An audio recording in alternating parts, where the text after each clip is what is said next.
আজকের আপনাদের সাথে শেয়ার করব ক্রিস্পি মুচমুচে ফুলকো ফুলকো আলু পকোড়ার রেসিপি। আসসালামু আলাইকুম viewers, welcome back to my channel. আপনারা যদি এই রকম ফুলকো ফুলকো আলু পকোড়া বাড়িতে বানাতে চান তাহলে আজকের রেসিপিটা দেখতে হবে। আজকের এই ভিডিওটা সম্পূর্ণ দেখার রিকোয়েস্ট থাকলো। একবার দেখলেই কিন্তু খুব সহজেই আপনারা এই ক্রিস্পি আলু পকোড়া বাড়িতে বানাতে পারবেন। সো চলুন দেখে নিন রেসিপিটা। এখানে আমি একটা ফার্স্টে গ্রেটার নিয়েছিলাম আর একটা বড় সাইজের আলু দিয়ে এইভাবে স্লাইস করার চেষ্টা করেছি, যেটাতে আমি সাকসেসফুল হইনি। তাই আমি ভাবলাম একটা নাইফ দিয়েই আলুগুলোকে পাতলা পাতলা করে কেটে নেওয়া যাক। সো খুব সহজেই কিন্তু একটা নাইফ দিয়েই একেবারে পাতলা পাতলা করে আলুগুলোকে আমি স্লাইস করে নিচ্ছি। যতটা পাতলা করে কাটা সম্ভব ততটাই কিন্তু পাতলা করে আমি স্লাইস করে নিয়েছি। আপনারা চাইলে এখানে গ্রেটার বা বটি দিয়েও এই কাজটা করতে পারেন। সো সবগুলোকে আমি এখানে দুটো আলু নিয়েছিলাম, দুটো বড় বড় সাইজের আলু আমি এইভাবে পাতলা করে কেটে ভালো করে পানি দিয়ে ধুয়ে রেখে দিয়েছি। এটা একটা স্ট্রেনারে ভালো করে পানিটাকে ঝরিয়ে নিয়ে এখন আমি একটা পরিষ্কার সুতির কাপড়ে এইভাবে আলুগুলোকে বিছিয়ে দিচ্ছি। ভালো করে এই কাপড় দিয়ে মুছে নেব যাতে একটুও পানি গায়ে না লেগে থাকে। একেবারে ড্রাই করে নিতে হবে আলুগুলোকে। এখন এটাকে আমি সাইডে রেখে দিলাম। এখন বানিয়ে নেব আলু পকোড়ার জন্য ব্যাটার। এখানে নিয়ে নিচ্ছি 1 বাটি বেসন, দিয়ে দিচ্ছি 1/4 বাটি চালের আটা বা চালের গুঁড়ো, শুকনো চালের গুঁড়ো এটা, দিয়ে দিলাম 1 চামচ নুন, দিয়ে দিচ্ছি 1/2 চামচ হলুদ, 1/2 চামচ গুঁড়ো লঙ্কা, আরও এখানে দিয়ে দেবো 1/4 চামচ বেকিং সোডা, দিয়ে দিচ্ছি 1/2 চামচ কালো জিরে। সো এই মেজারমেন্টটা খুব খেয়াল করে আর খুব কেয়ারফুলি আপনারা দিলে আপনাদের আলু পকোড়া কিন্তু এত সুন্দরভাবে মচমচে আর ফুলকো হবে। অল্প অল্প করে পানি দেব আর এইভাবে কিন্তু মাখিয়ে নেব। এখানে আমি ফার্স্টে 1 বাটি পানি নিয়েছি, যেই বাটি দিয়ে আমি বেসনটাকে মেজার করেছি সেই বাটি দিয়েই কিন্তু পানিটাকেও আমি দিয়ে দিচ্ছি। সো এইভাবে অল্প অল্প করে পানি দিয়ে আমি খুব ভালো মতন করে এই ব্যাটারটাকে মাখিয়ে নিচ্ছি। দেখতেই পাচ্ছেন এইভাবে কিন্তু ফার্স্টে পারফেক্টলি এই ব্যাটারটাকে রেডি করে নিতে হবে। এখন এটাকে আমি অ্যারাউন্ড 5 মিনিট ধরে খুব ভালো করে ফেটিয়ে নেব। যত বেশি ভালো করে ফেটানো যাবে তত বেশি কিন্তু আলু পকোড়াগুলো ক্রিস্পি হবে আর ফুলকো হবে।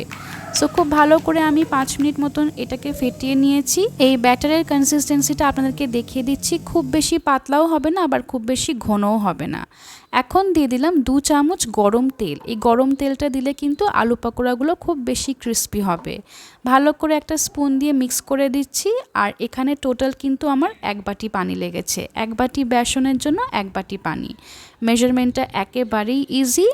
এখন আমি এই ব্যাটারের মধ্যে একটা করে আলু এইভাবে ডিপ করে নিচ্ছি, খুব ভালো করে গায়ে লাগিয়ে নিচ্ছি। দেখছেন যেহেতু ব্যাটারটা একটু ঘন করে মাখিয়েছিলাম তাই খুব ভালো করেই কিন্তু আলুর গায়ে এটা সহজেই লেগে যাবে। তেলটাকে খুব ভালো করে গরম করে নিতে হবে। আর এইভাবে একটা আলু পকোড়া আমি ফার্স্টে দিয়ে দেখছি যে আমার ব্যাটারটা পারফেক্ট হয়েছে কিনা। সো দেখতেই পাচ্ছেন একেবারেই পারফেক্ট ব্যাটার রেডি হয়েছে আমার। আর কতটা ফুলকো হয়েছে আপনারা নিশ্চয়ই খেয়াল করেছেন। কালারটাও কিন্তু খুব ভালো এসছে। মিডিয়াম ফ্লেমে আলু পকোড়াগুলোকে এইভাবে ভেজে নিতে হবে। সো একটা আলু পকোড়া আপনাদেরকে দেখিয়ে দিলাম কত সহজেই আমার ভাজা হয়ে গেছে। এইভাবে আমি বাকিগুলোকে ভেজে নেব। যখনই আলু পকোড়াগুলোকে তেলের মধ্যে দেব তখন কিন্তু ফ্লেমটাকে হাই করে দেব আর ছাড়ার পরে আমি ফ্লেমটাকে মিডিয়াম টু লোয়ে রাখবো। ফ্লেমটা হাই থাকলে কিন্তু আলুগুলো ভিতরে কাঁচা থেকে যেতে পারে আর উপরটা কিন্তু পুড়ে যাবে। তাই ছাড়ার পরে অবশ্যই ফ্লেমটাকে মিডিয়ামে করে দেবেন আর উল্টে পাল্টে এইভাবে লাল লাল করে ভেজে নেবেন। দেখছেন কত সুন্দরভাবে ফুলে উঠেছে আমার আলু পকোড়াগুলো। সো এই ব্যাটারটা যেভাবে বলেছি আমি বেসনের ব্যাটারটা প্রপার মেজারমেন্ট প্রপার ওয়েতে কিন্তু আমি এক্সপ্লেন করে দেখিয়ে দিয়েছি।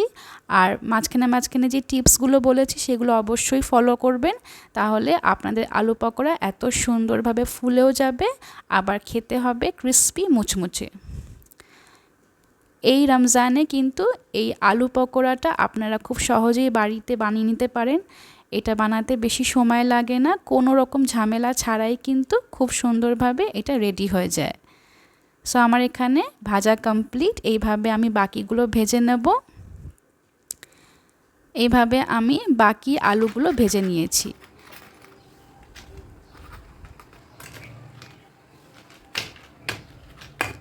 আওয়াজটা শুনে নিশ্চয়ই বুঝতেই পারছেন কতটা ক্রিস্পি হয়েছে। একটা আপনাদেরকে ভেঙে দেখিয়ে দিচ্ছি ভিতরটা কত সুন্দর হয়েছে। আলুগুলো একেবারেই সফট হয়ে গেছে আর উপরটা কিন্তু একেবারে ক্রিস্পি। রেডি টু সার্ভ আজকের আমার ক্রিস্পি মুচমুচে আলু পকোড়া। ভিডিওটা ভালো লাগলে একটা লাইক করে দেবেন আর চ্যানেলটাকে সাবস্ক্রাইব করে দেবেন। সবাই সুস্থ থাকবেন। Take care. আল্লাহ হাফেজ।